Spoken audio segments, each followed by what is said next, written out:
The old pickup truck moved through the Virginia evening the way it had moved through every Virginia evening for the past 11 years, without announcement, without urgency, without any particular argument with the road beneath it. It was a 1994 Ford F-150 in a shade of green that had once been called forest, but had since faded into something more honest and less romantic.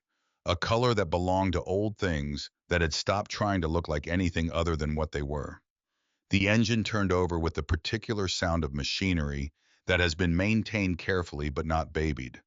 The sound of something that has been asked to work and has worked and will continue to work because the person responsible for it understood that reliability is a form of respect. Harlan Voss drove with one hand on the wheel.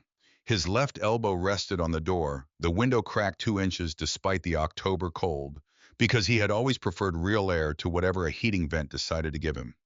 He was 78 years old, and he drove the way he did everything at his own pace, in his own lane, with complete indifference to the opinions of anyone moving faster. The Blue Ridge Mountains were doing what they did in October, turning purple in the failing light. The ridgeline going from green to dark blue to something that was almost black against the last pale orange of the western sky. He had been looking at those mountains from this road for 25 years, and they had never once repeated themselves exactly, and he had never once stopped noticing them, though he would not have described what he did as noticing. It was simpler than that. He just looked. The mountains were there. That was enough. His hair had gone fully white sometime in his early 60s, and he had never thought about it much, the same way he had never thought about the deep lines the years had carved into his face, or the particular way his left knee announced every change in weather before any meteorologist on television could. His body had become a kind of instrument over the decades, one that registered the world with a precision that had nothing to do with comfort. The knee was stiff tonight. The cold had been in it since morning. He had taken 2 aspirin at noon, and they had done what they could, which was less than they used to do. He turned off Route 9 into the small gravel lot and cut the engine and sat for a moment in the silence. The town of Mill Haven, Virginia was not a place people sought out. It was a place people arrived at by a series of smaller decisions that each seemed reasonable at the time, and then stayed in because leaving required a larger decision that never quite assembled itself. There was a main road with a gas station that had 2 pumps, a hardware store that smelled of motor oil and old rope, and the particular dusty warmth of a place that sells things. People actually need a diner that had been serving the same 3 breakfast specials since 1987 and saw no reason to change. And at the far end of the commercial strip, sitting back from the road at a slight angle, as though it had drifted there over time and never been corrected, the Iron Hook Tavern. The sign above the door had lost the N in tavern sometime in the previous winter, and nobody had gotten around to fixing it. The neon beer signs in the window threw a dull red-orange glow across the gravel. From somewhere inside came the low, unhurried heartbeat of a jukebox playing something that asked nothing of the listener. Harlan looked at the building for a moment. He had been looking at it on Friday evenings for 9 years. It had not changed in any way that mattered. He reached for his cane. It was a plain thing, dark wood worn smooth at the handle from years of daily use, the kind of wear that accumulates not from neglect, but from the opposite, from being held consistently worked, depended upon. The wood had shaped itself slightly to his grip over the years, or his grip had shaped itself to the wood, and it was no longer possible to say which had come first. He held it the way you hold something that has become an extension of yourself without thinking about it. He opened the truck door and stepped down in the sequence he had refined over 5 decades of managing a left leg that did not work the way left legs are supposed to work. Left foot first, contacting the running board, then the ground. Right foot following. Cane planted on the gravel weight distributed the brief private negotiation between what he intended and what gravity preferred.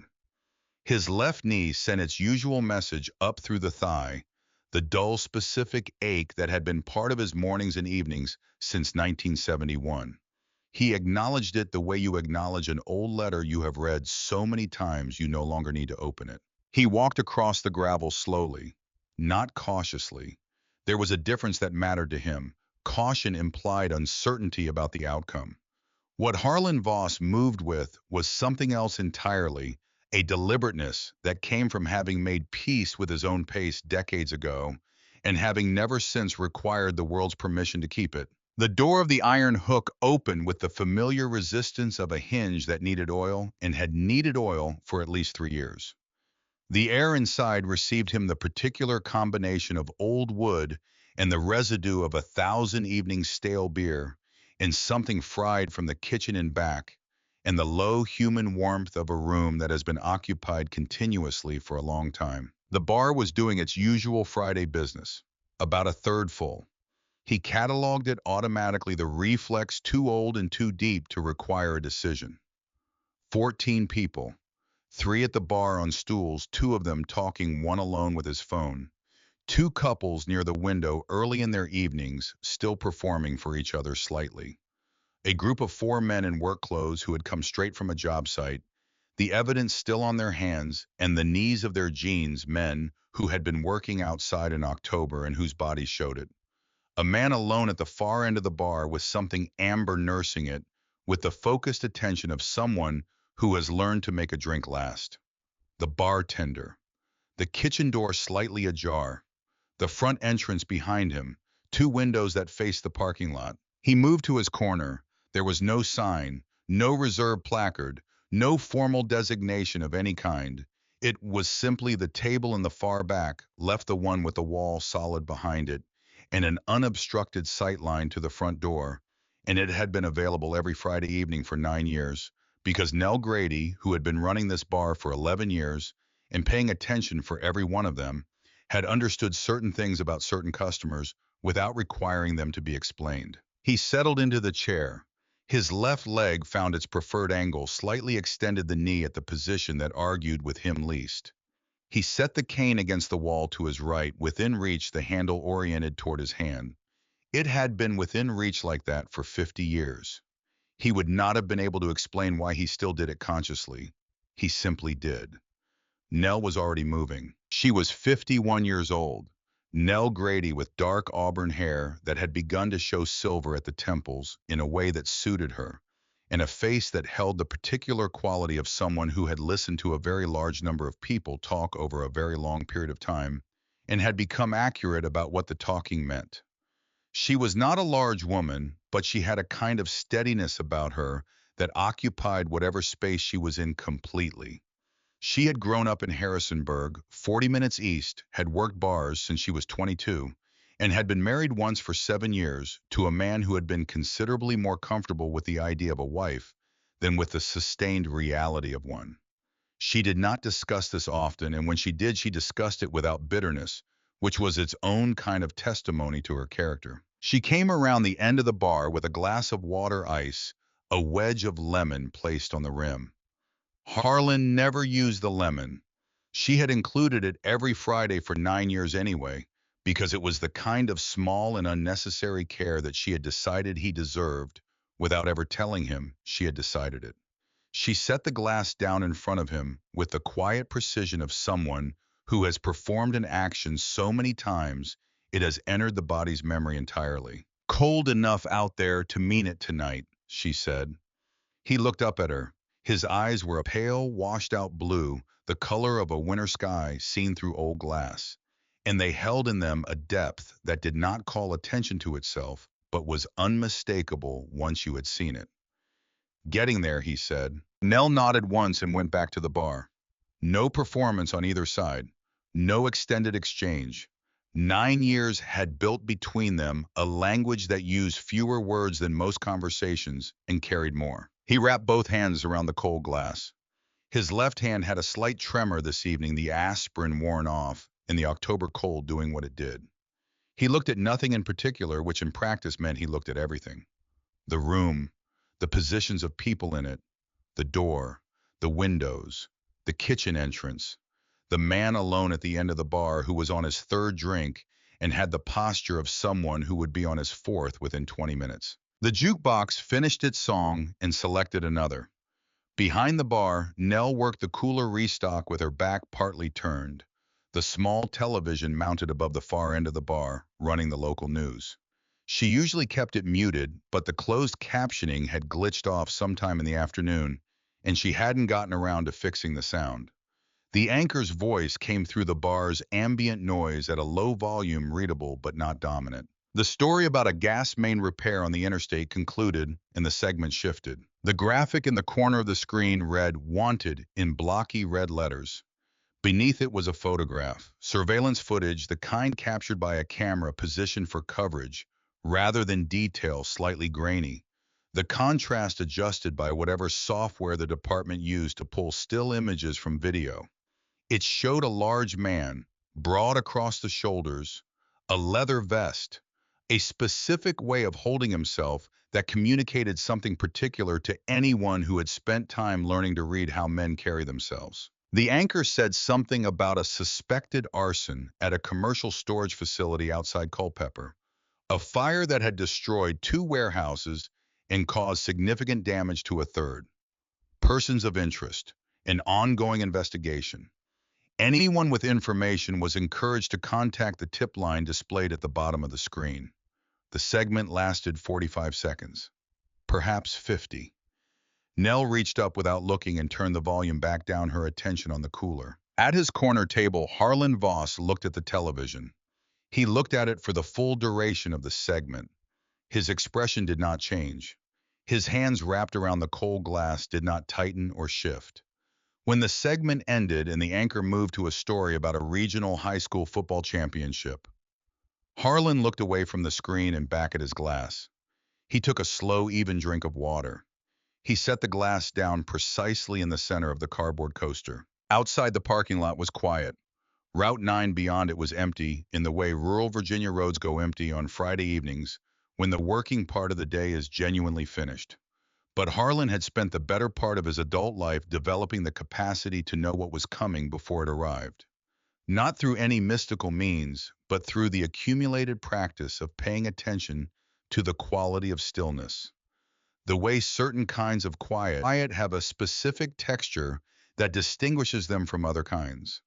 A quiet that is simply quiet, and a quiet that is a waiting room for something else. He recognized the second kind. He set the glass down. Precisely. In the center of the coaster. He waited. They came 18 minutes later. The sound arrived before they did, which was the point of it. 5 motorcycles' engines tuned not for efficiency but for presence. The deep, irregular throb that bounces off building fronts and announces arrival as a territorial statement before any rider has dismounted. Harlan heard it through the walls of the bar, felt it faintly in the glass of water on the table in front of him, a low vibration that the other patrons heard too. The 4 men in work clothes exchanged a look across their table, something quick and assessing. The man alone at the end of the bar lifted his eyes from his drink. The front door of the Iron Hook opened with the particular force of someone who wants the door to deliver a message before they do, and the first of them came through. 5 men in total. They wore identical vests, black leather, a patch on the back showing a shepherd's crook crossed with a heavy chain, red and black, the emblem of the Iron Shepherd Motorcycle Club. They ranged from mid-20s to somewhere north of 40, and they moved into the bar the way groups of men move when they have practiced consciously or not the choreography of collective intimidation. They spread out slightly. They occupied the space between the entrance and the bar without quite blocking either. They made the existing geometry of the room suddenly feel different to the people in it, smaller, more constrained, arranged around their presence, rather than their own comfort. The one who led them was Rutger. I was 43 years old and built with the particular solidity of a man who had been large since adolescence and had organized his life around the advantages that size provided. 6'3", well over 230 pounds, the weight distributed across a frame that carried it without visible effort. His forearms below the rolled flannel cuffs beneath the vest were the kind that attract notice, not because they are displayed, but because they cannot help being what they are.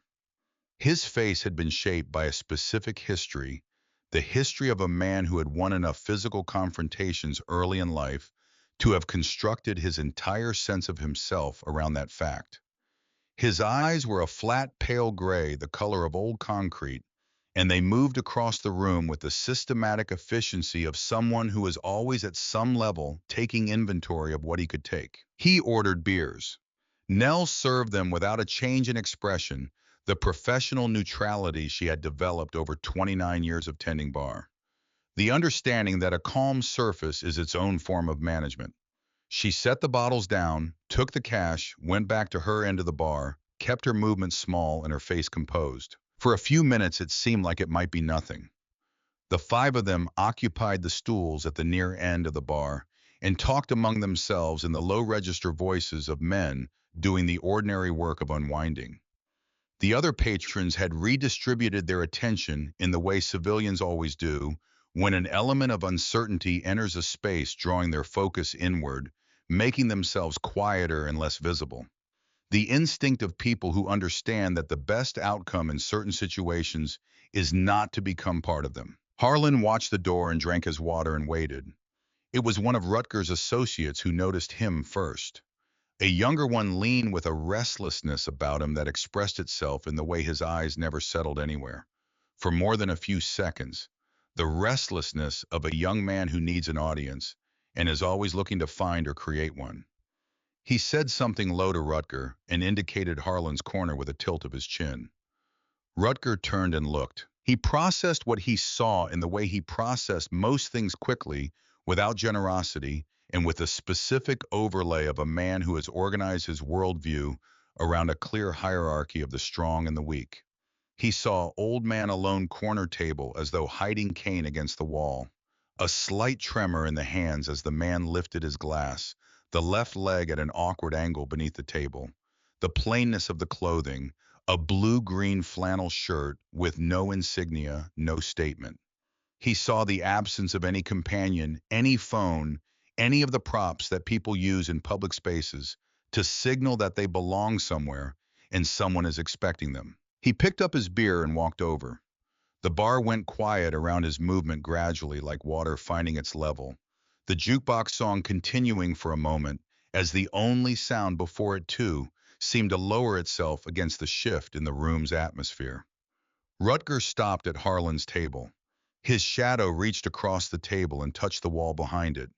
He was close enough that Harlan would have had to look up at a significant angle to meet his eyes directly. "Don't usually see fossils this far from the museum," Rutger said. His voice was built to fill rooms. It filled this one. Harlan did not look up immediately. He finished setting his glass down on the coaster, a careful, deliberate motion, and then he raised his eyes. The pale blue found the flat gray and held there without flinching and without hostility. Simply looking. The look of a man who sees what is in front of him clearly and completely and finds it neither alarming nor impressive. "I've been coming here longer than that patch has been on your back," Harlan said. His voice was a quiet rasp, the voice of a man who had learned a long time ago that volume is a tool used by people who aren't confident they're being listened to. Something shifted in the geography of Rutger's expression. He had expected a different response, something in the range of deference or brittle dignity, the responses available to people who are afraid and know it. What he received was neither. One of the others had drifted over the heavy-set one with a thick beard and a ring through his lower lip, positioning himself at Rutger's shoulder, with the body language of a man who finds other people's suffering entertaining in the way some people find sports entertaining. Harlan did not look at him. "I was talking to your friend," he said. The bearded man's face changed. He started to say something, but Rutger put a hand out, not touching him, just a gesture, and the man stopped. Rutger wanted this for himself. "Smart mouth for a man who looks one hard winter away from the obituary page," Rutger said. He reached down and hooked his boot around the leg of Harlan's cane and pulled it sideways with a single motion. The cane clattered to the hardwood floor, the sound landing in the quiet bar with the clarity of something dropped in a library. Nobody moved. Harlan looked at the cane on the floor. He looked at it for a moment with no expression. Then he looked back up at Rutger, the same unhurried gaze. He bent down to retrieve it. It took perhaps 15 seconds, which is a long time in a room that is waiting for something. He leaned forward in the chair, reached down and to his right. His left knee sent its sharp, formal objection up through his thigh. the same message it had been sending since 1971, and which he had long since filed under received and noted. His hip joined in with its own commentary. The full committee of an old body being asked to do something its owner required of it, regardless of its preferences. His face tightened fractionally. A slight sheen of effort appeared across his forehead. His fingers found the handle of the cane, the worn smooth wood, the familiar weight and balance of it, and gripped it in the slight grooves that years of daily holding had pressed into the grain. He straightened up. Rutger watched this. The bearded man watched it. The whole room watched it. And Rutger's face arrived at something worse than contempt, something that was almost comfortable. The satisfaction of a man who has found the confirmation he was looking for.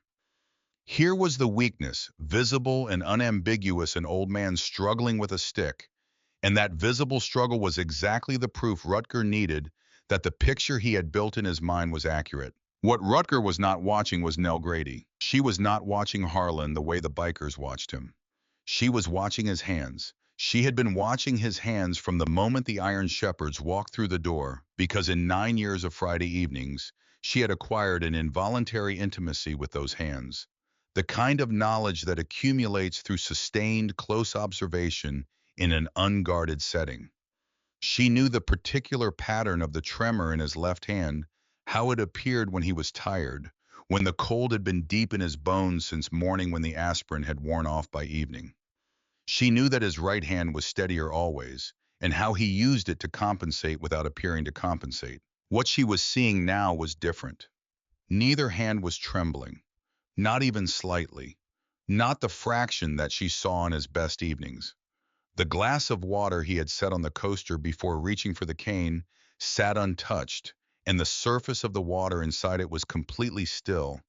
Not a ripple, not a vibration. She had seen Harlan on his worst days, the days he came in, moving with the visible, careful economy of a man managing significant pain. The days the weather had announced itself in his joints before dawn and hadn't left. On those days, his hands were never completely still. There was always something, some tremor or movement that reflected the cost the day had already taken. Tonight, under direct physical threat, with a man twice his size standing over him and his cane on the floor, and a room full of people watching, Harlan Voss's hands were absolutely still. She stood behind the bar and felt something land in her chest with the weight of a true thing. The stillness was not the stillness of fear, not the paralysis of a person who has shut down. It was a different category of stillness entirely.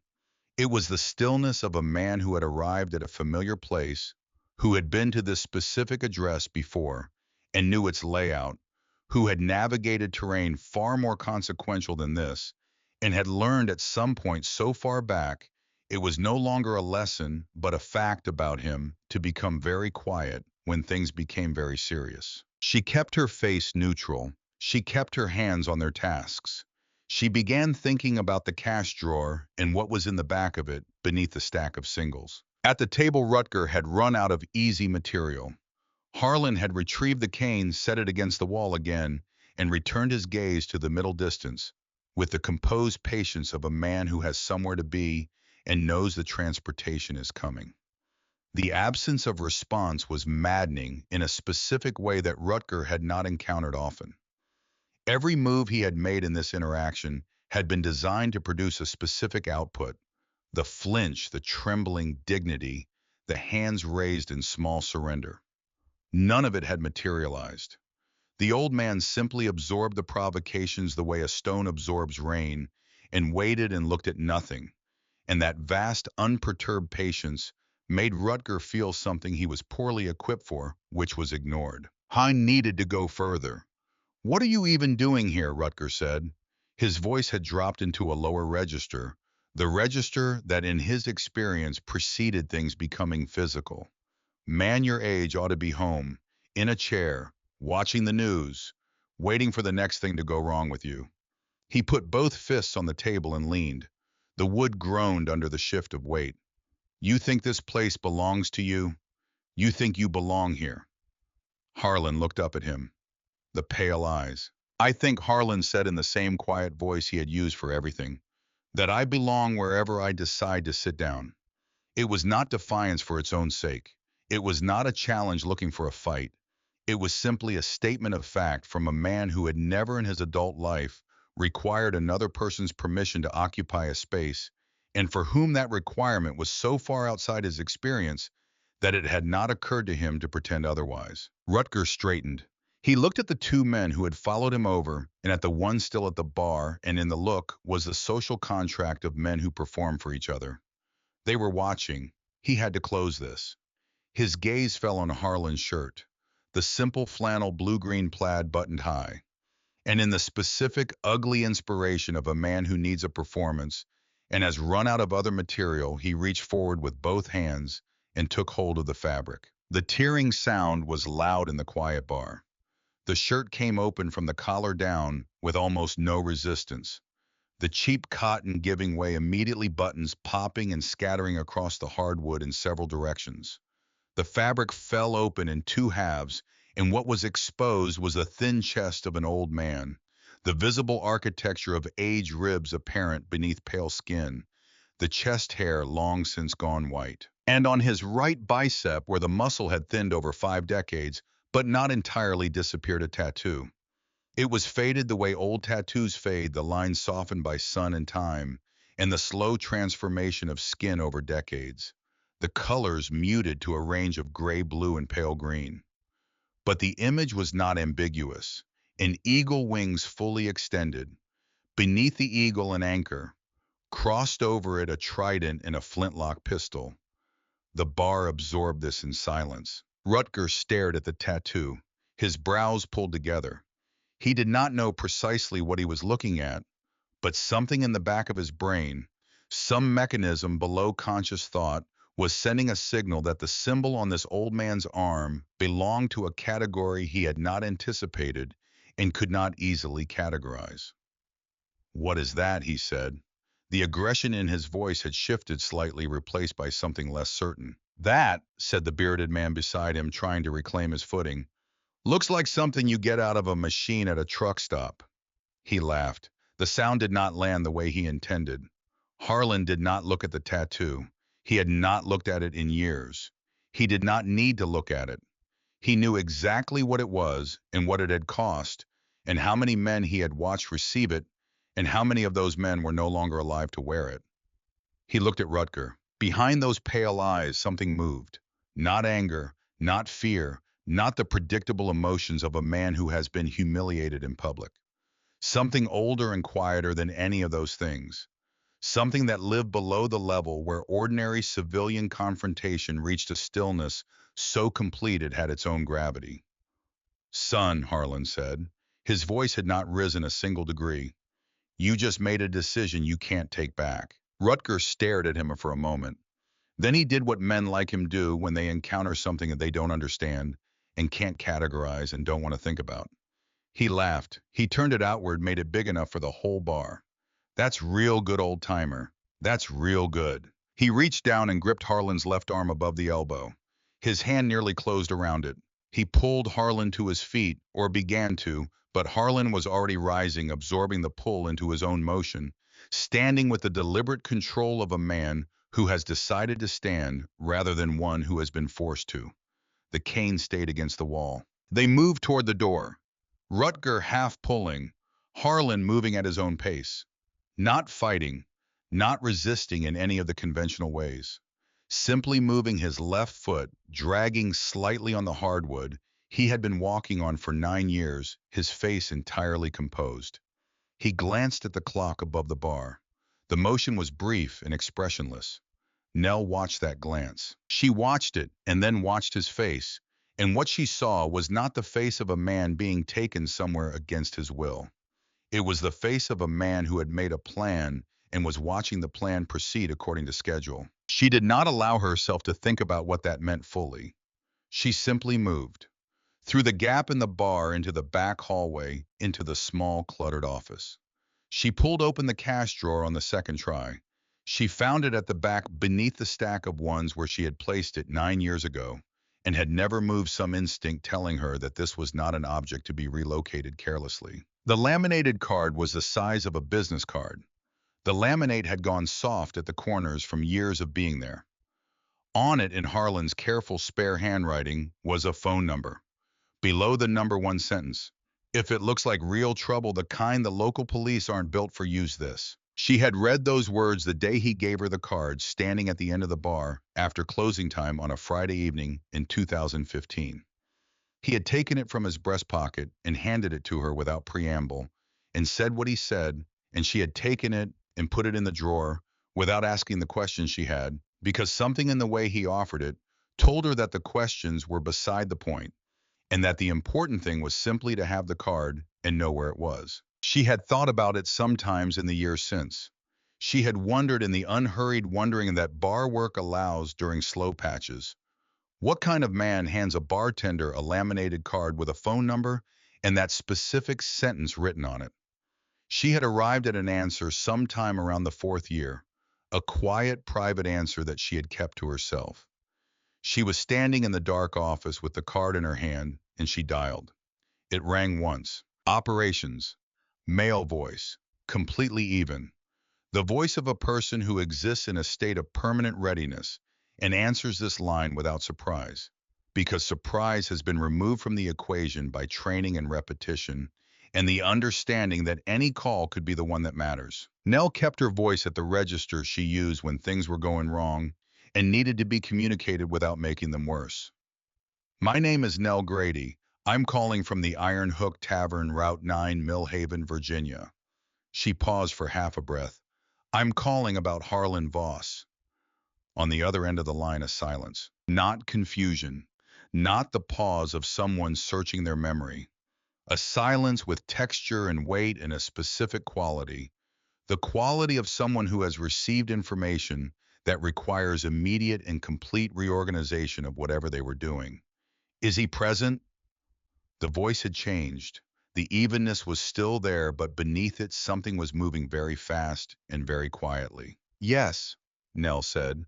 "There's a group, bikers, 5 of them. They tore his shirt. They're walking him toward the door right now." A shorter silence. "We have your location. Stay on the line. Stay clear of the path between the parties and the exit. Help is on the way." And then, not disconnecting, but pulling fractionally back from the handset, the voice said something to someone else in whatever room it was calling from. Nell could hear it partially through the layers of distance and ambient noise arriving at her ear in pieces that assembled into meaning. She heard the name Voss. She heard a phrase she had no context for. She heard it in the measured, controlled urgency of a professional delivering a directive. "Code Trident. Active asset under duress. Scramble the QRF. I repeat, active asset under duress." Nell stood in the dark office with the card in her hand and the phone against her ear, and through the cracked door she could see the bar, the scattered buttons on the floor, the torn flannel hanging from the chair back where Rutger had pulled Harlan from it, the cane still leaning against the wall where Harlan had left it. He had left it there deliberately. She understood that now. He had left it because he knew he was coming back for it. He had known from the moment the face on the television screen matched the face that walked through the door of her bar exactly how this evening was going to resolve. He had simply been here, patient and still waiting for the pieces to arrive in the right order. The cane was not forgotten. Nothing about Harlan Voss was ever forgotten. She pressed the phone to her ear and listened to the controlled activity on the other end of the line, the sounds of people doing things quickly and without waste. And she looked through the crack in the office door at the empty corner table, at the glass of water, still sitting on the coaster, at the surface of the water inside it, which had not moved. The operations center at Naval Special Warfare Command in Virginia Beach was a large room with rows of workstations. Multiple monitors at each station, the steady background hum of server infrastructure behind a partition wall and overhead lighting, calibrated for 12-hour shift endurance. It did not look like the rooms that appear in films about such places. There were no dramatic color schemes, no wall-sized tactical displays, no operators standing around holographic projections. It was a working room. It looked like one. On a Friday evening at 22 minutes past 8, it was running on weekend watch staffing, which in this command meant reduced numbers, but not reduced readiness. The people here understood that the distinction between those two things was not semantic. Master Chief Petty Officer Owen Harwick was at the secondary communications station working through a logistics report that required his signature before he left the building. He was 61 years old, broad through the shoulders in the permanent way of men who have spent their lives in physical work even when that work has receded into the past. Close-cropped gray beard, a face that the years had weathered into something that resembled settled calm, not because it was a mask, but because the settling was genuine, the result of having been through enough to have accurate calibration about what required being alarmed and what did not. He had been in naval special warfare for 32 years. He had done things in those years that had no adequate translation into civilian language. He had come through them intact in the ways that counted and somewhat changed in the ways that didn't show. He was reading a line about fuel allocation for a training cycle in Coronado when the call came in. The duty communications officer, Petty Officer Garland, took it at the primary station. Harwick was tracking it in his peripheral attention, the way operators track ambient audio present but not committed available if something changed. Something changed. He heard the name. I was on his feet before the decision to stand had consciously formed. The logistics report was still on his screen. His chair had rolled back 2 feet from the desk. He was crossing the floor toward Garland's station, and the speed of his movement caused two of the other duty personnel to look up from their monitors with the alert attention of people trained to notice when someone senior moves differently than usual. "Give me that," Harwick said quietly, reaching past Garland for the secondary headset. Garland, who was 24 years old and had been at this post for 8 months and had never seen Master Chief Harwick move in exactly that way, extended the headset without a word. Harwick listened for 12 seconds. Then he said, "Tell her to stay on the line and stay out of the path," and he pulled the headset off and turned to the room. Commander Declan Pruitt had been in his office at the back of the operations floor, visible through the glass partition, reviewing after-action documentation from a training evolution that had concluded earlier in the week. He was 46 years old, lean with the kind of face that processed things quickly and showed the processing without drama. And he had been working in naval special warfare for 18 years with a competence that was specific and not incidental. He was good at his job in the way that the best officers are good at theirs, not because they are the most capable physical specimens in the room, which at their rank is no longer the point, but because they understand how to organize capable men under conditions that would disorganize less disciplined people. He had looked up when Harwick moved. He was standing when Harwick reached the office door. "Sir." Harwick's voice had a quality Pruitt had not heard in it in 3 years of working together. Not exactly urgency, adjacent to it. Something that lived in the territory between urgency and a particular kind of gravity. Code Trident, civilian activation on the emergency line. He paused for one deliberate beat.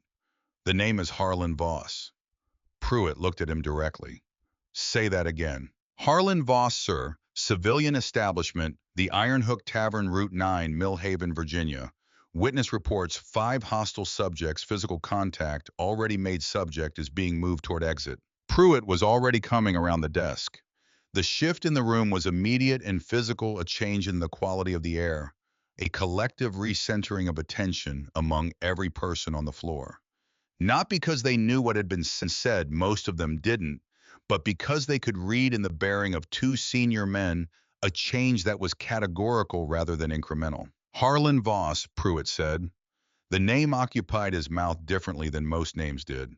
He had first encountered it during his own training, not in official documents, but in the way it was spoken by senior operators when they were being honest about where certain things came from.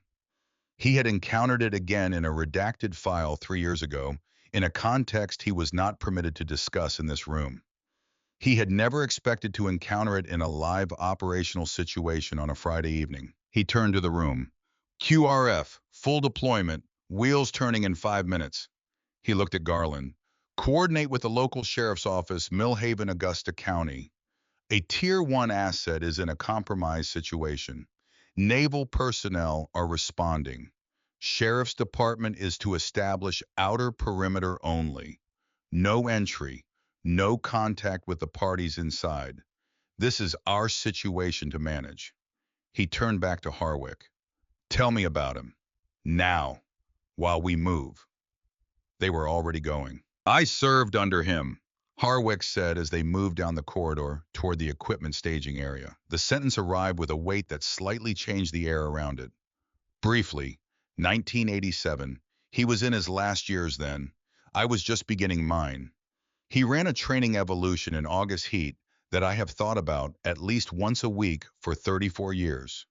He navigated a corner voice steady. But that's not the reason you know his name, sir. No, Pruitt said. He's in the manual, not by name. Chapter 7 of the Niesauer's Tactical Handbook. The extraction protocols, the small unit contact procedures under compromised physical conditions. The section on maintaining mission integrity when the mission's circumstances have fundamentally changed. Harwick paused briefly. He didn't write those sections. He demonstrated everything in them. The men who came after him wrote it down. They pushed through the equipment staging area door. 4 men already in motion, the brisk and practiced efficiency of people who have run this transition so many times it no longer requires thought, only execution. Gear coming off hooks. Weapons function checked and secured. Communications equipment verified and distributed. The QRF operated on the understanding that the interval between alert and deployment was a variable, and that with sufficient discipline, that variable could always be made smaller. His file, Harwick said, continuing as he moved to his own gear, is mostly redacted. You've seen it. I've seen what's left of it. What's not in it, because the operational details are classified until 2031 is what happened in 1971. He checked a magazine, cleared a chamber, returned the weapon to its holster with the automatic motion of 32 years of the same action. Extraction mission, location I am not going to name in this building. 11 men. The primary egress was compromised before the team reached it. An enemy force had gotten between the team and the extraction point. He paused. Someone needed to hold a position. Give the 11 men enough time to reach the secondary extraction. Enough time to get clear. Pruitt was putting on his jacket. He said nothing. He was giving the conversation his complete attention. Voss volunteered, Harwick said. What the rest of the team did not fully know at that point was that his left leg had already been compromised during the approach phase of the mission. He'd taken a hit, fractured left fibula. He had not reported it because reporting it would have resulted in him being pulled from the mission, and there was no one available to fill his function at that point in the operation. Harwick looked at Pruitt. He held that position for 4 hours, alone, under direct contact, with a broken leg. The staging area was ready, 12 men, 3 vehicles. All 11 men extracted safely. He came out last on his own and refused medical evacuation until every member of his team was accounted for and confirmed. Harwick pulled on his jacket and straightened it. The fibula didn't heal correctly. They did 3 surgeries over the following 2 years, and none of them fully resolved it. He's been using a cane for 53 years. He paused. To my knowledge, he has never explained to a single civilian why. The room was quiet except for the final sounds of preparation. The cane, Pruitt said. Yes, sir. The thing they were mocking him for. Yes, sir. Pruitt adjusted his collar. His expression had the quality of a man who has completed a calculation and found the result both unsurprising and clarifying in equal measure. He looked at the 12 men assembled in the staging area, and then he looked at Harwick. Let's go get him, he said. The 3 SUVs left Virginia Beach at 8:37. No lights, no sirens. They moved through the Virginia night in close formation speed, appropriate to the situation with the quiet purposefulness of things that have no need to announce themselves. In the lead vehicle, Pruitt sat with the tactical map and his phone and did not speak unless there was something to say. Harwick was beside him. The 12 operators distributed across 3 vehicles were men who had been in enough situations to understand that the quality of the silence on the way to a job tells you something important about the job. This silence was focused, not tense. The silence of people who understand exactly what they are doing and why they are doing it, and who have calibrated themselves accordingly. Harwick looked out at the Virginia night, the hills going dark against a sky that held the last gray memory of daylight. He thought about August 1987, a training evolution at a site. He didn't need to name even to himself, and a man he had watched conduct that evolution in brutal heat, with what Harwick had understood only afterward, was a fractured leg, and who had never modified his pace, never asked for accommodation, never let the pain reach his face in any way that the younger men around him could read, and who had said at the end of it to a group of men that included a 27-year-old Owen Harwick, who was just beginning to understand what he had gotten himself into. The mission doesn't know you're hurt, so the mission doesn't care. The only question is whether you do. Harwick had not completely understood it at 27. He understood it completely at 61. He understood it in the specific and irreversible way that certain things can only be understood after you have lived long enough to see their full shape. Back in Mill Haven, the parking lot of the Iron Hook Tavern was dark and cold and smelled of gravel in October. Rutger had walked Harlan Voss through the front door and down the 3 wooden steps and into the lot, and was now standing with his 4 associates redistributed around them. The bikers spread out in the casual geometry of men who think they have finished something and are enjoying the finish. Harlan stood in the lot with his shirt open in 2 halves and the cold working into his chest, and he looked at Route 9, and he made the same calculation he had been making in various forms for most of his adult life. What is the cost of what I am being asked to endure, and what does enduring it accomplish, and how much longer does it need to continue? I needed 8 more minutes, perhaps 9. He had told Nell at what point to call. He had a reasonable estimate of response time based on distance and the specific capabilities of the people on the other end of that line. He was within the window. He needed to stay in place. He was cold. The flannel had been adequate for October in Virginia.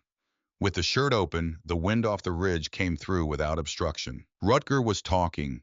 He was doing what he did when he had an audience and had achieved a dominance he wanted to prolong, which was to explain it. The voice was loud enough for the men around him. The content was the content of a bully's victory speech, more performance than substance, but Harlan listened to it with the patient attention he gave everything, because information is information, regardless of its source. Out here, it's just us, Rutger was saying. No bar full of people watching, no little corner to hide in, just you and me and the night air, and you're going to listen to what I have to say, and then, I'm cold, Harlan said. The silence that followed was absolute. Rutger stared at the old man in the ruined shirt standing in the October parking lot, and the sheer flat practicality of the statement, the complete absence of any dramatic register, the mundane specificity of "I'm cold" in the middle of Rutger's performance stopped him, the way a very unexpected sound stops a person through pure cognitive interruption. What? Rutger said. My shirt's torn, Harlan said. He looked at Rutger with the pale eyes, the eyes that had been looking at difficult things since before Rutger was born. I'm standing outside in October. I'm cold. If you have something to say, say it. Otherwise, I'd like to go back inside. Something moved across Rutger's face that was complicated and did not resolve cleanly. He had run variations of this situation many times over many years, and there was always a script, a sequence, and the old man kept departing from the script in ways that Rutger did not have a ready response to, and that absence of a ready response was its own kind of disorientation. He grabbed the front of the torn shirt, his fist closing around the hanging fabric, and turned Harlan roughly the kind of physical repositioning that substitutes for having something coherent to say.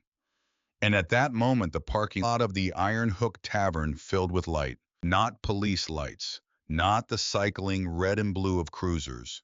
Something different. 3 pairs of headlights, full intensity white, positioned with the deliberate geometric precision of vehicles that had been placed by people who understand the tactical value of light. They came from 3 directions with a simultaneity that was not accidental from the road and from both ends of the lot, and they stopped and the engines cut, and in the sudden silence the light remained 3 steady white beams that made the lot as bright as a work site and left everything in it without shadow or ambiguity. Rutger's hand fell from the shirt, not a decision, a reflex. All three vehicles opened at the same moment, not one after another. Simultaneously, every door on all three SUVs opening at once, with the coordinated precision of people who have practiced this transition until the coordination lives in the muscle rather than the mind. 12 men stepped out. They were dressed in dark navy operational clothing boots, bloused gear secured and organized with the kind of neatness that is itself a statement. They moved from the vehicles to their positions with an economy that was immediately profoundly different from any movement in Rutgers' experience. There was no wasted gesture. There was no spreading wide or puffing up or any of the physical vocabulary that men in Rutgers' world used to communicate threat. These men simply moved to where they needed to be and stopped, and the perimeter they formed around the front of the building was complete before Rutger had finished processing the fact that they were getting out of the vehicles. 12 men, 3 vehicles, complete silence. Inside the bar, the remaining patrons had turned to the windows. The 4 men in work clothes, the couples who had been near the window, the man alone at the bar's far end. They saw through the glass the parking lot flooded with steady white light, and 12 men in dark clothing arranged in a formation that managed simultaneously to be completely still and completely alert. Rutger's 4 associates had come to the door of the bar when the lights appeared. They stood in the doorway and they were very still, and their stillness was not the stillness of composure. The last man out of the vehicles was Commander Declan Pruitt. He came from the passenger side of the lead SUV, and he walked toward the tavern without haste and without any of the physical theater that the situation might have seemed to call for. He moved with the measured stride of a man who is accustomed to arriving at places and having those places reorganize themselves to accommodate his arrival, not through force but through the specific gravity of genuine authority. He was tall, and the operational jacket and the bearing added to that impression without manufacturing it. His face in the white light was composed entirely. He did not look at Rutger. He did not look at the iron shepherds in the doorway. He walked up the 3 wooden steps to the covered porch of the Iron Hook Tavern and stopped in front of Harlan Voss in the parking lot, and everything in it went completely quiet. Pruitt brought his heels together. The sound was precise and clean in the cold night air. His back was already straight, but something in it extended further the posture of a formal salute that was not ceremony, but meaning, not performance, but complete sincerity. His hand came up. Master Chief Voss, he said. His voice was clear and carried without effort across the parking lot to every person in it. Commander Declan Pruitt, we received your emergency contact. He held the salute. Are you all right, sir? The sir fell into the cold night air and stayed there like something solid. Harlan looked at him. The pale eyes, the absolute steadiness. Then he raised his right hand in the return salute, slow and deliberate, the motion of a man for whom this gesture was not ceremonial, but constitutional. Something that lived below the level of conscious choice in the same place that breathing lived. I'm fine, Commander, he said. His voice was the same quiet rasp it had been all evening. Cold, but fine. Pruitt lowered his salute. He turned and looked at Rutger for the first time. The look was not threatening. It did not require threat. It was the look of a man who is about to deliver information and has complete confidence in what the information will do. Master Chief Petty Officer Harlan Voss, Pruitt said. His voice carried the same quality as before, unhurried, clear, addressed to the parking lot, to the porch, to the men in the doorway, to the people watching through the bar's windows. Enlisted 1965, one of the first cohort to complete basic underwater demolition training under the pre-Bud S protocol at a time when the program had not yet been formalized, and the men who went through it were defining what it meant to go through it. He paused for a single beat. Served with Naval Special Warfare Group 1, qualified for Halo combat diving in close quarters engagement before those qualifications existed under their current designations.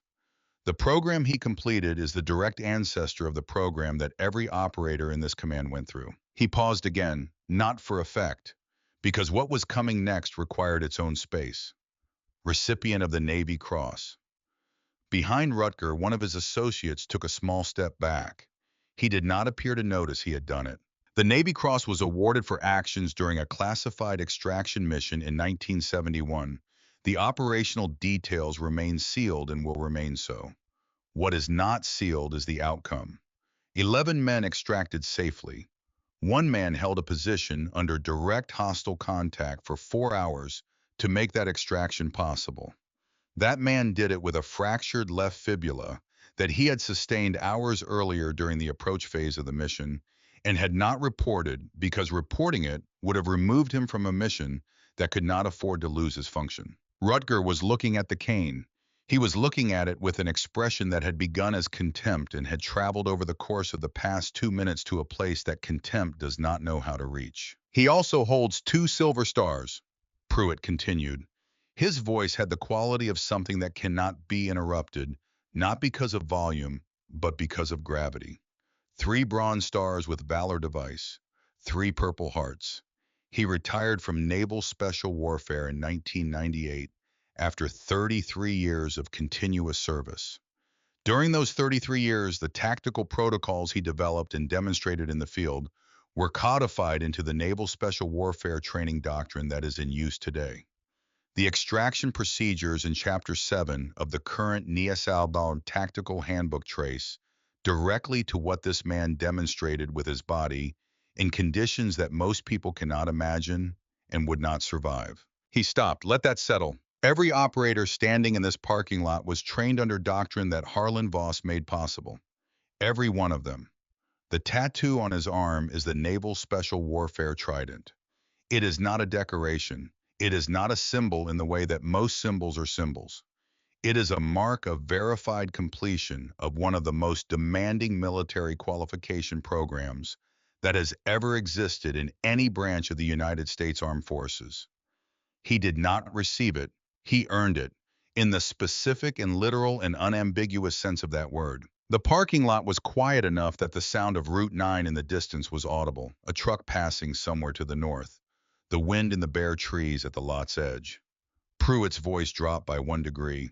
It became more present, not less. You put your hands on him. You tore the shirt off his back. You walked him out of a place he has been coming to quietly every Friday for 9 years, without incident, without complaint, without asking anything of anyone. He looked at Rutger, not with anger, with the steady measuring regard of a man who has seen what the world produces when it does its worst and has not lost his ability to name what he sees. I want you to consider what you have demonstrated about yourself tonight. Not in the legal sense, though you should think about that too because you will have time.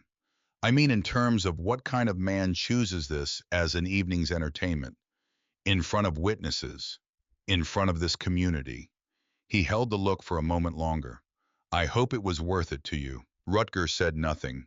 He had the expression of a man who has walked confidently into a room that turned out not to be the room he thought it was, and who is discovering this at a speed that does not allow for graceful adjustment.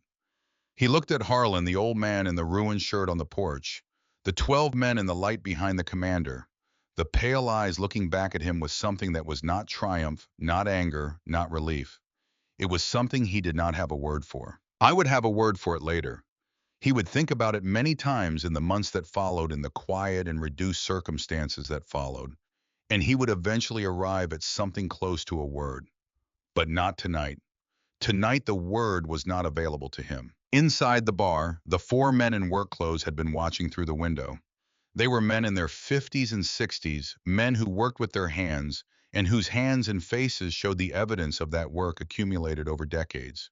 They had sat through Rutger's entire performance.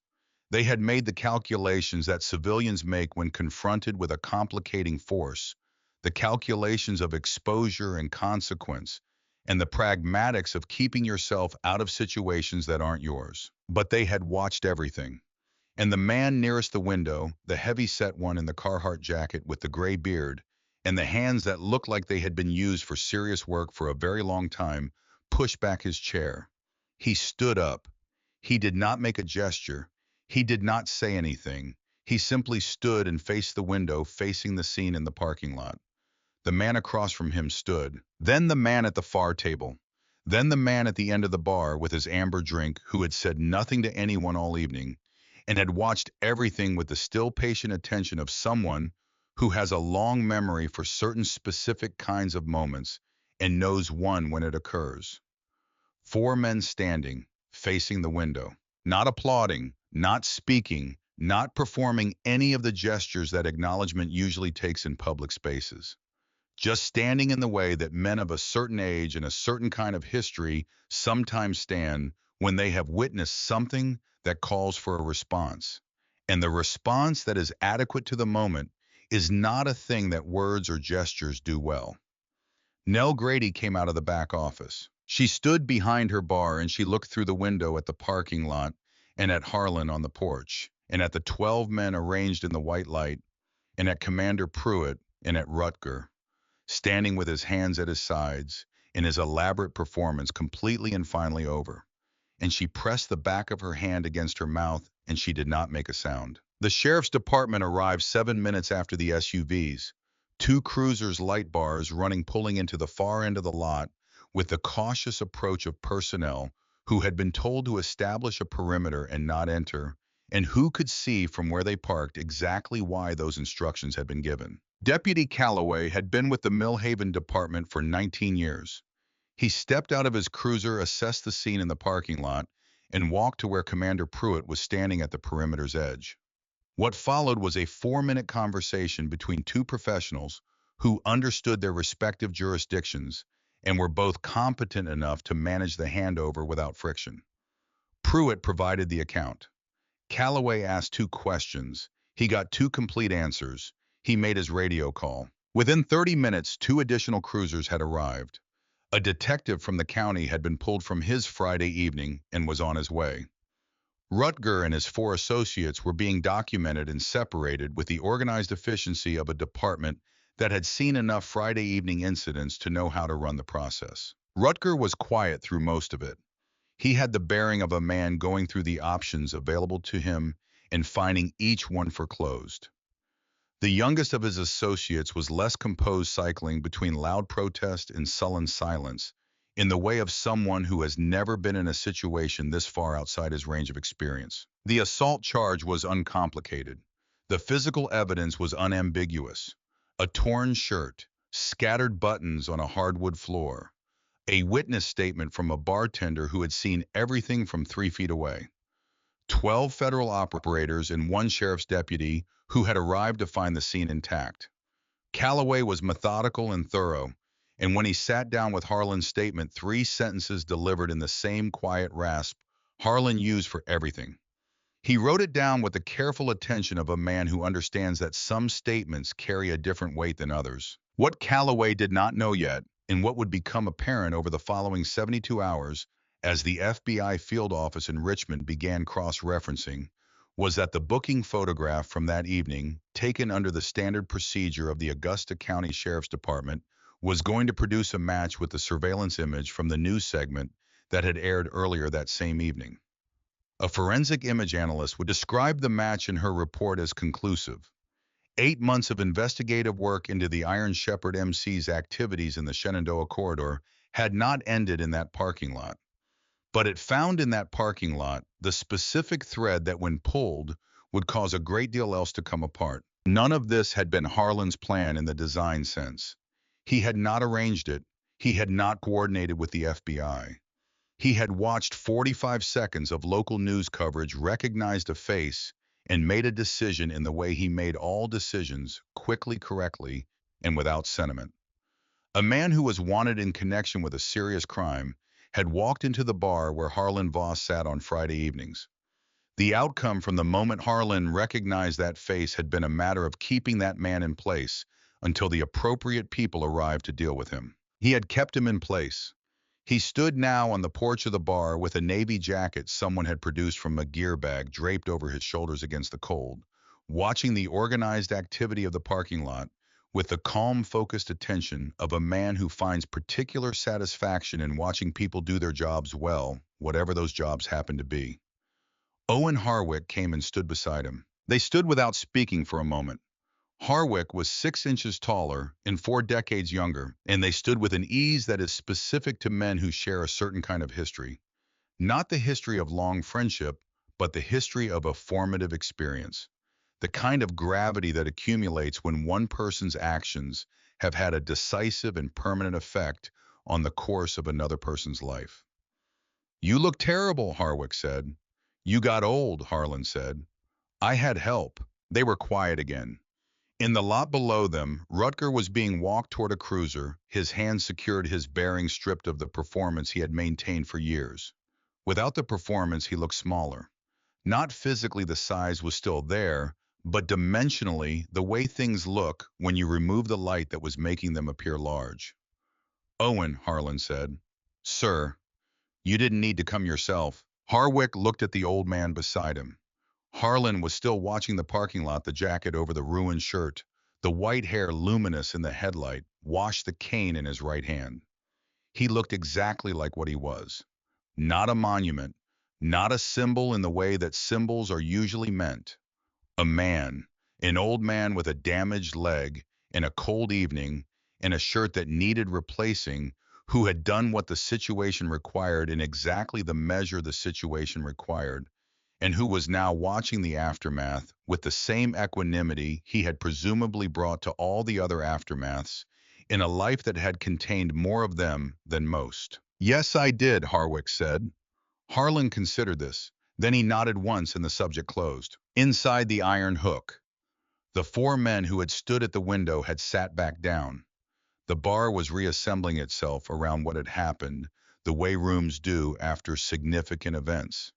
Everything technically in the same position, but actually rearranged. The jukebox had resumed. Someone had ordered another drink. The low ambient conversation had returned with a different density to it, the sound of people processing something through the ordinary instrument of talking to whoever was sitting near them. Nell moved behind her bar with the automatic competence of hands that know their job well enough to do it, while the rest of her attended to other things. She poured and wiped and restocked, kept her face in the neutral it had lived in for 29 years of bar work, and let her eyes go periodically to the window, into the porch where Harlan stood. And what was in her eyes during those moments was something she would not have been comfortable describing aloud. She had known him for 9 years. She had known him the way bartenders know their regulars, which is actually more completely than most people who would describe themselves as knowing someone, because a bar on a Friday evening is one of the few social environments that strips away the performance that people maintain in settings where being observed carries consequences. Harlan had never performed for her.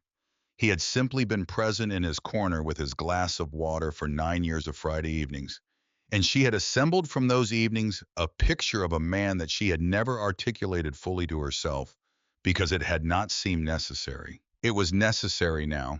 He came back inside at 9:30. The jacket went back to the operator who had lent it. Harlan settled into his chair. His left leg found its angle. The cane went against the wall where it always went.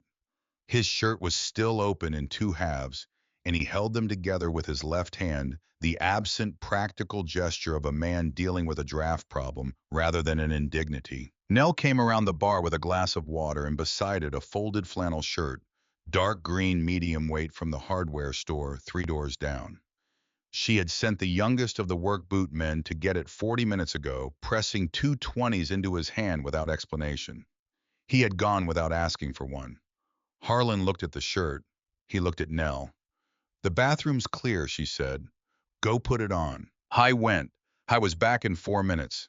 He sat down and picked up the water glass, and the tremor was back in his left hand, the evening's cold working into the joints, October's specific tax. He set the glass down. Nell sat in the chair across from him. She never sat on this side of the bar during business hours. She put her forearms on the table and looked at him. How long did you know, she said. When you turned the TV off, he said. She absorbed this. You recognized him from that far away, from a surveillance photo. It wasn't that blurry, he said. You let him drag you out of your chair. I let him think he was dragging me. He said it without emphasis, the way he said most things as information rather than as a point. Nell was quiet for a moment.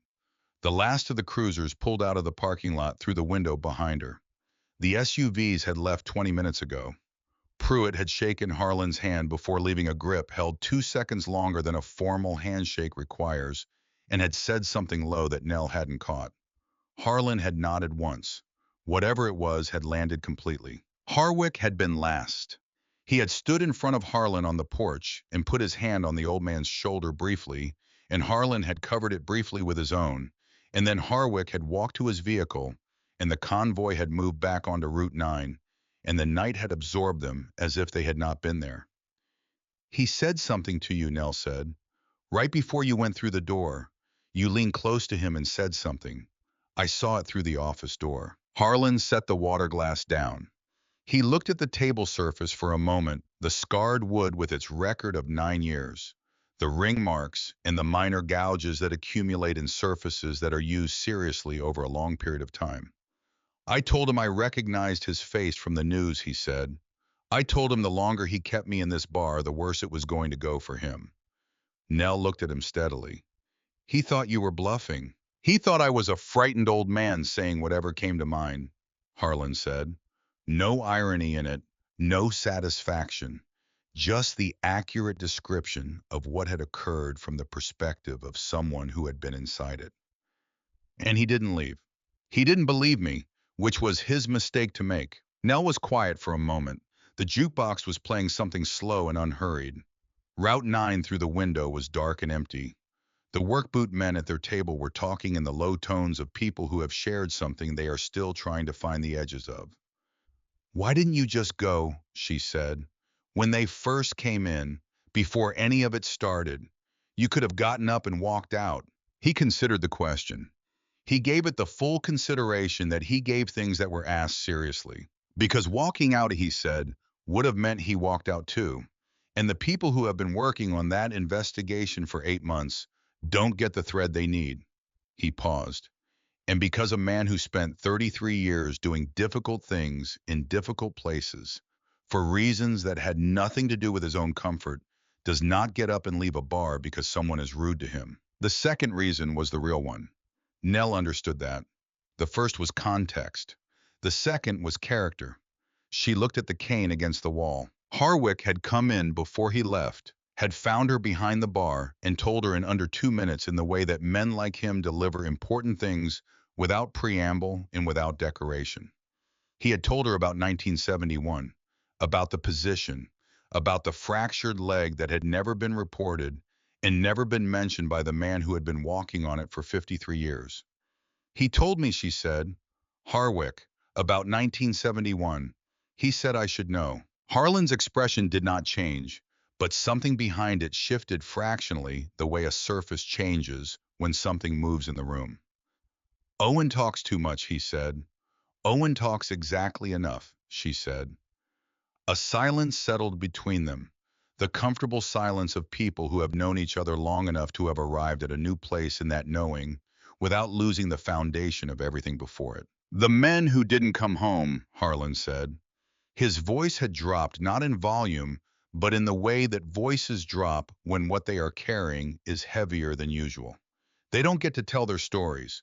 They don't get to explain what they did or why they did it. He looked at his glass. The least I can do is not brag about mine. Nell pressed her lips together. She did not trust her voice for a moment. The cane, she finally said. The cane, he agreed. She reached across the table and placed her hand briefly over his, the left one, the one with the tremor, the one that tonight had been absolutely still when it mattered. She held it there for a moment, and then she took it back and stood up. Same time next week, she said. Same time next week, Harlan said. She went back to the bar. He finished his water and sat for a while in his corner with the wall behind him and the sight line to the door and the cane within reach. And then he put on his jacket and walked out to the truck and drove home through the Virginia night. The weeks that followed had the quality of an aftermath, doing what aftermaths do, which is settling quietly and without drama through the systems that exist to manage it. Legal, institutional, organizational. Each moving at its own pace, its own schedule, toward its own conclusions. The assault charge was simple. The evidence was unambiguous. The torn shirt recovered from the bar floor, The scattered buttons in their evidence bags, the witness statements from Nell and from the work boot men and from the couples near the window and from the man who had sat alone at the far end of the bar with his amber drink and had said nothing to anyone all evening, but who had seen everything with the clear, attentive eyes of a man who understood what he was watching. 12 federal operators with accounts. One sheriff's deputy who had arrived to find the situation intact and documented. Rutgers attorney, a public defender named Marsh, who was competent and overworked in the way that public defenders are generally competent and overworked, reviewed the case with the professional detachment of someone who has learned to assess situations quickly and without self-deception. He described the situation to his client accurately, and without comfort, this was not a situation he was going to be able to significantly improve. The sentence when it came was not the harshest one available to the court. The judge was not a theatrical person, but it was a real sentence with real consequences in real time, and a supervised release component, and several hundred hours of community service that the county would schedule on its own timeline. The FBI investigation was slower and quieter, and most of its details remained outside public knowledge, which is how serious investigations generally prefer to proceed. What became known in Mill Haven in the way that things become known in a small Virginia county was that the Iron Shepherd MC's local chapter had been substantially disrupted. Several members faced charges of varying severity.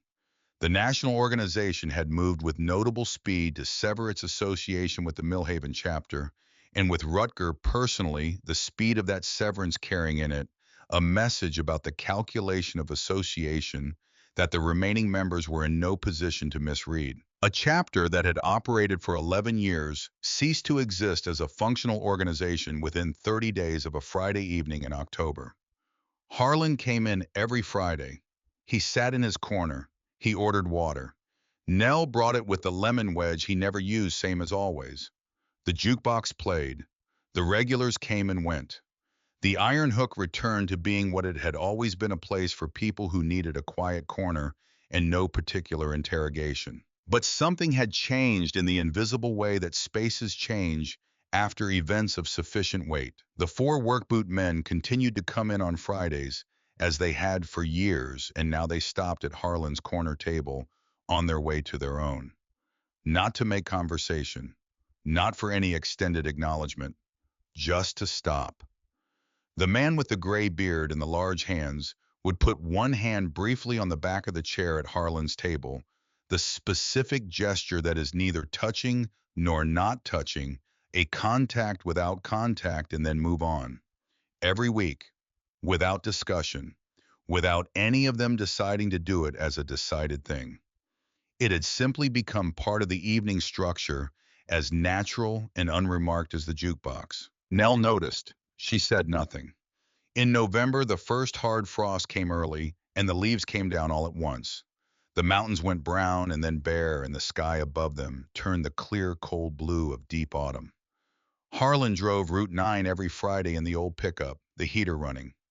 Now the window cracked the same 2 inches. It had always been cracked because he had always preferred real air. In December, the county lit its Christmas decorations, strings of white lights along the main road, in a tree in the small park beside the library that had been the same size for as long as anyone could remember.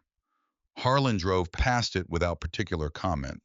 He had seen many Christmases. He expected to see more. I thought sometimes on those drives about the men whose names were on a wall in Washington that he had never visited, not because he had forgotten them, but because he did not need a wall to remember them.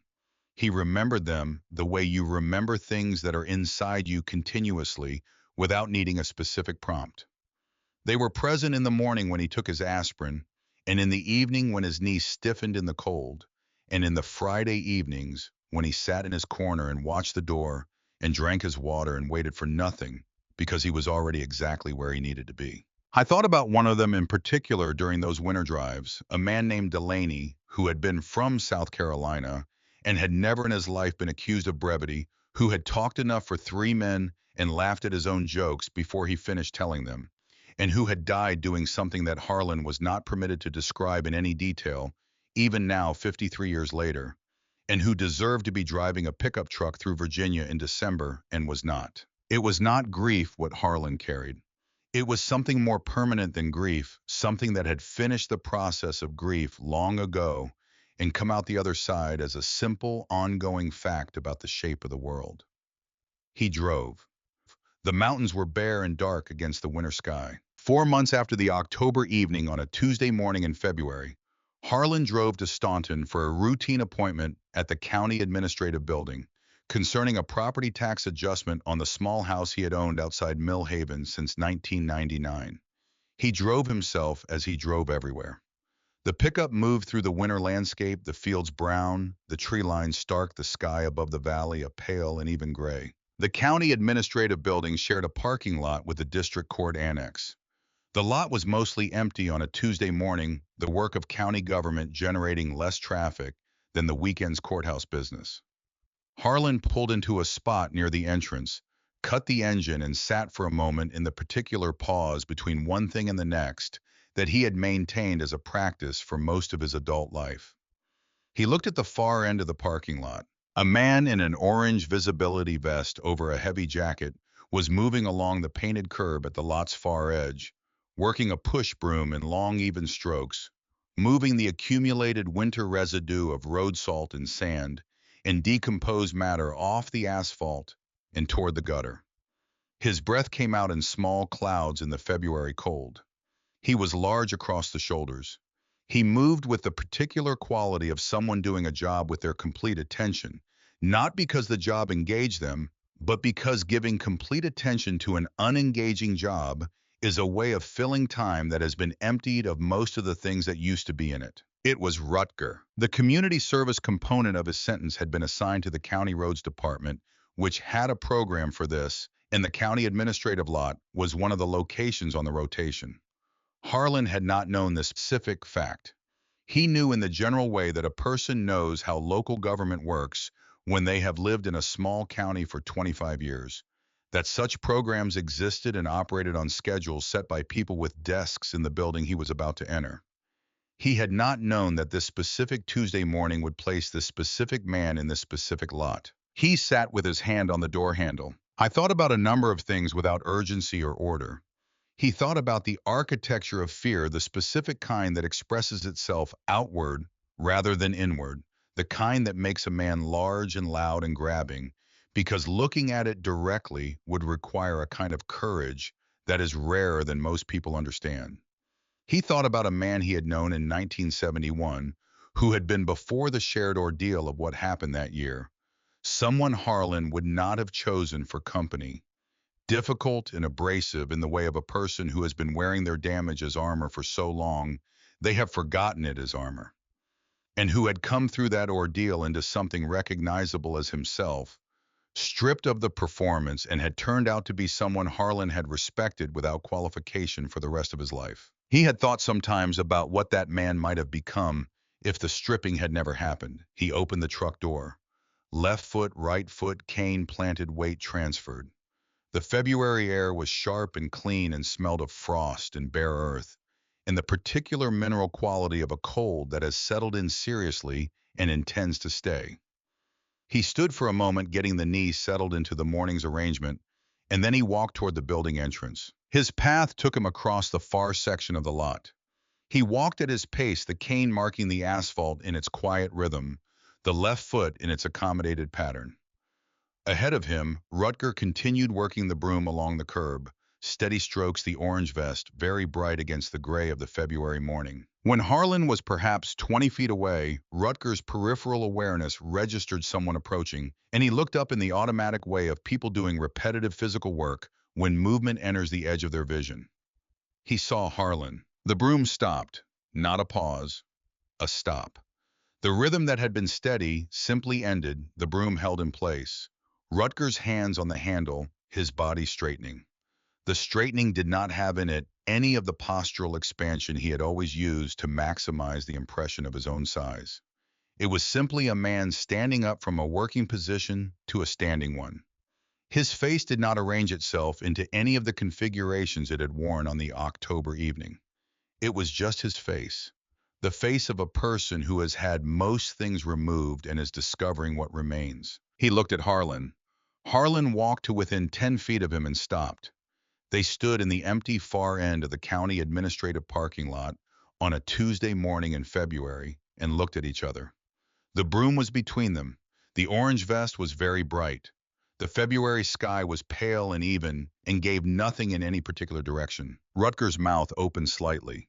Something was working toward formation. His jaw moved. Nothing came out.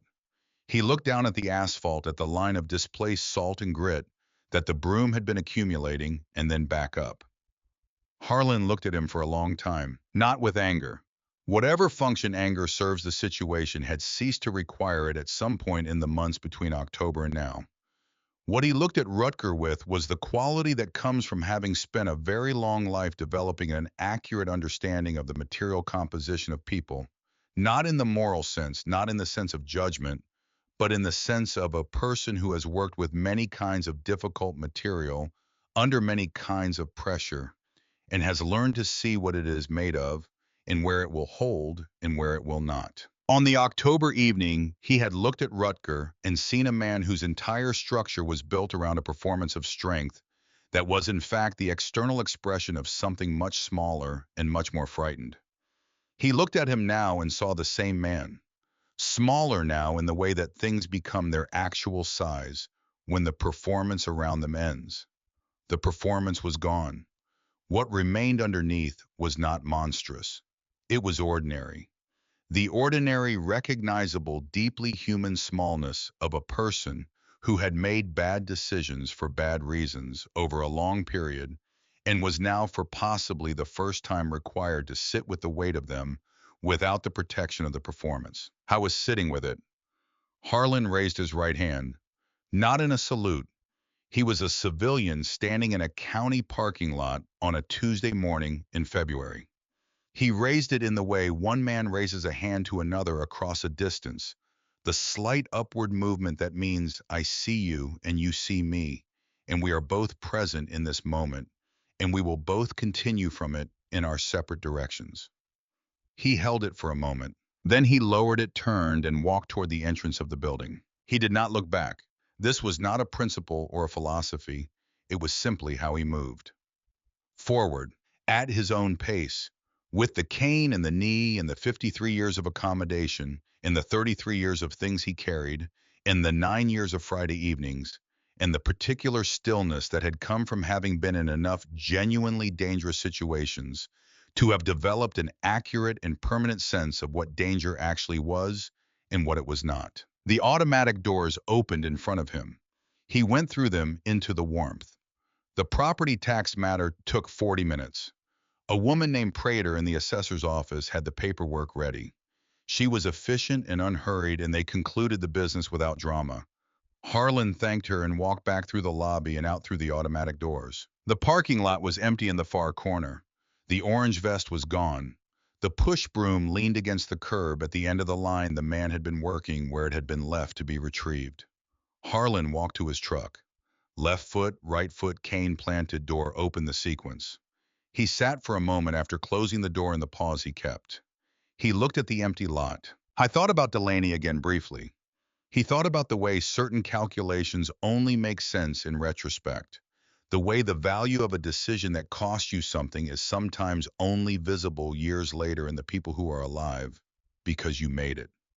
He thought about 11 men who had gotten out in 1971 and had gone on to have lives, long lives, mostly lives that had contained children and work, in October evenings, in the ordinary, unremarkable accumulation of days, because one man had stayed in a position for 4 hours with a broken leg and had not made the situation about the broken leg. He started the truck and drove back to Mill Haven on Route 9, the mountains visible to the west, their winter profiles against the February sky. That Friday, he came into the Iron Hook at his usual time.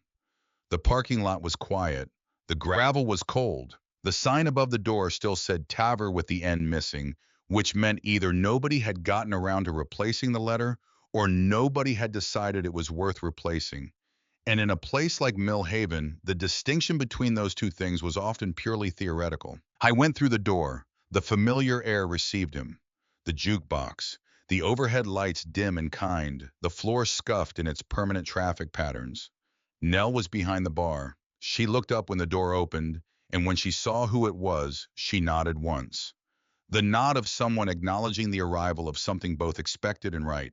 She was already moving. Hy mowed his way to the corner, the table with the wall behind it and the unobstructed sight line to the front door. His table without designation or sign, his by virtue of 9 years of occupation, and the small invisible adjustments that spaces make to accommodate what returns to them consistently. He settled into the chair. His left leg found its angle. The cane went against the wall. Nell came around with the glass of water ice, the wedge of lemon. She set it down on the coaster with the quiet efficiency of 9 years of the same motion and straightened up. She looked at him for a moment. She did not say anything. There was nothing that needed saying. 9 years had built a language between them that operated at a level below words, and the language said everything that the moment required. She went back to the bar. He wrapped both hands around the glass. The left hand held its tremor, the cold working into the joints the way it did in February, the way it would do in every February remaining to him, which he thought about with neither dread nor particular sentiment, but simply as a fact about the shape of the time ahead. He had been cold before. He would be cold again. These were not complaints. He looked out the window. Route 9 was dark beyond the parking lot. The gas station light 300 yards down was doing its ordinary work, the orange-yellow glow falling on the empty road and the gravel shoulder and the leafless trees at the edge of the lot. Somewhere beyond all of that, the Blue Ridge was there in the dark, doing the thing mountains do, which is simply being present without requiring anything from anyone. Ancient and enormous and entirely indifferent to the affairs of the valley below, in the specific way that makes the valley's affairs feel appropriately scaled. The jukebox played, something slow. The work boot men came in at their usual time in their usual arrangement. They stopped at his table on the way to their own.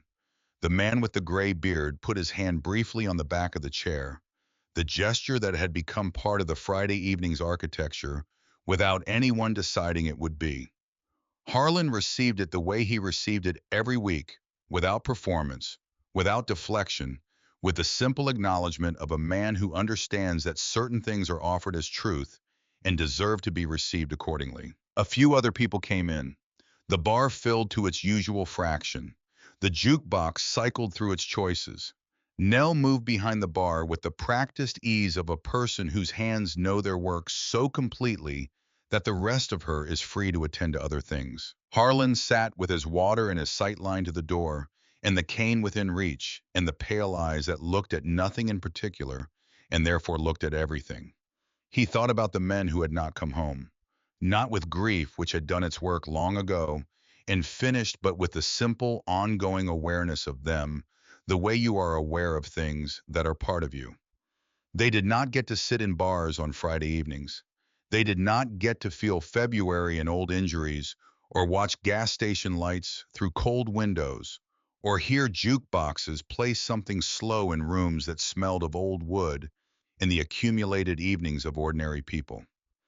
They did not get any of the unremarkable, unheroic, completely irreplaceable texture of continuing to be alive in a world that had moved forward without asking anyone's permission. They had been owed that. They had not gotten it. The least he could do was not brag about being the one who had. He took a slow drink of water. He set the glass down in the center of the coaster. Precisely, the way he set it down every week. The jukebox played. The bar held its warmth against the February outside.